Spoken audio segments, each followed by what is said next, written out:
πατάτας.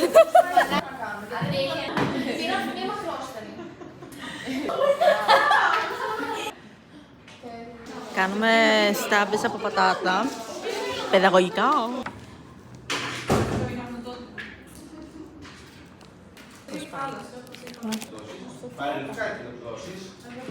Θα σου κάνω τρίτσα. Είναι επίσημα.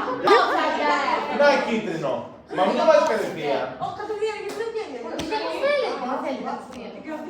Όχι, κυβερνικά λίγο. Με το...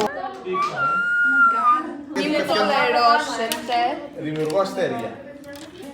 Είναι διάλειμμα.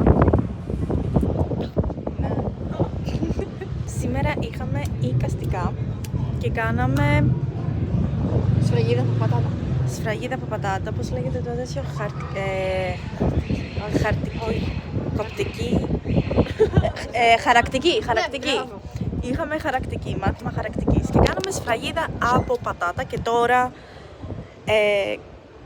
έστειλαν κάποια κορίτσια να μαζέψουν φύλλα.